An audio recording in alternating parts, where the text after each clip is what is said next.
Ever wonder what really separates the winners from the failures in the tough world of business? Well, according to Mark Cuban, it's not some magic formula or a stroke of luck. It's way more direct than that. So let's get right into it and break down his brutally honest playbook on how to outwork everyone. And boom, right there, that's the whole philosophy in a nutshell. It's not just about, working hard. It's about working with this constant, gnawing sense of urgency, this paranoia that someone, somewhere, is working around the clock to beat you. That's the mindset we're going to dig into. Okay, so that's a pretty intense way to think, right? But it brings up a huge question. We see so many smart people starting companies all the time, so why do most of them just flame out? Well, Cuban's got an answer, and it's surprisingly simple. He boils down almost every single business failure to just two things. And it's not about the market, it's not about your funding, it's not about timing. No, it's about you. So you see these two things up here, lack of brains and lack of effort, but here's the kicker. They're really the same thing. Lack of brains doesn't mean you're not smart. It means you haven't done the homework on your own industry. And why haven't you? Well, that's a lack of effort. See how they're just two sides of the same coin? It's all a failure to just do the work. And this is where it gets real. You got to remember, business is a competition. And if you show up to that fight and your opponent knows more about your own customers than you do, well, you've already lost. It's game over. So what's the defense against that? Well, Cuban's answer is you have to embrace a certain kind of mindset. You have to get paranoid. Now, we're not talking about irrational, looking over your shoulder fear. We're talking about a focused, productive paranoia that you can turn into a weapon. And this is what that paranoia is really all about.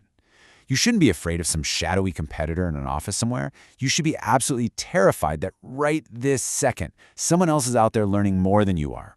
The fear of being out-knowledged, that is what should be driving you every single day. And this isn't just a feeling, it becomes a practical strategy. You have to constantly be your own worst enemy. You ask yourself, okay, if I wanted to put my own company out of business, how would I do it? By thinking like that, you start to anticipate what your competition's going to do next, and you never ever dismiss them. Instead, you let them fuel you to work harder. So paranoia is the fuel, right? It's the engine. But an engine is pretty useless without a car. You need the actual skills to go with that drive. And for Cuban, that means going back to the absolute fundamentals. You hear all these romantic stories about the college dropout who becomes a billionaire. Well, Cuban has a pretty blunt take on that kind of advice. He says the people who push that idea are idiots. And why? Because you can't win a game if you don't even know the rules. And these right here, these are the rules. This is what he calls the language of business. We're talking accounting, finance, marketing, sales. He's not saying you have to be a CPA, but you absolutely have to understand your numbers. You need to know finance. He says, hey, go to a community college, spend $99 on a class, whatever it takes, because if you can't speak the language, you can't possibly lead. But, it's actually about something even bigger than just accounting or finance. The real superpower you get from this is learning how to learn. Just think about it. Business changes constantly. Technology changes. Markets change. The only thing that's going to save you is your ability to absorb new information and adapt on the fly. That is the ultimate skill.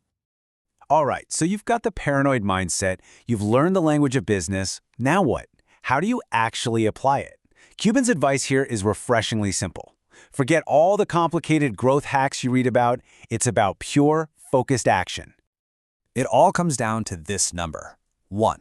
That's it. Not a million, not even 100. Just 1. Forget your 5-year plan for a minute. Your entire universe needs to shrink down to a single, obsessive goal, getting that one single first customer. And once you have them, you start the loop. You get that first person to commit. Then you obsess over them. You watch how they use your product. You talk to them. You learn everything you can. Then you take those lessons, you make your product better, and you go get the next customer. And the next. And each time, you get a little bit smarter and a little bit faster. And if you think for a second this is just advice for some tiny startup, think again. After he bought the Dallas Mavericks, a massive NBA franchise, one of the first things Mark Cuban did was sit down and personally start cold calling former season ticket holders. A billionaire just hitting the phones. And his reasoning? It's just simple leadership. It's about setting the standard. He's showing everybody in the whole organization that nobody is above the work. I mean, if the owner is making sales calls, what possible excuse could anyone else have? You've got no excuses. So this all leads to the big question, right? Where does this kind of relentless drive actually come from? Is it something you're just born with, or is it something that you can build? Well, Cuban's answer is a little of both. He admits that, yeah, some people are just naturally wired for business. They get a real buzz from it. But that's just the spark. It's like a talented athlete. That raw talent means nothing without the discipline to show up and do the work day in and day out.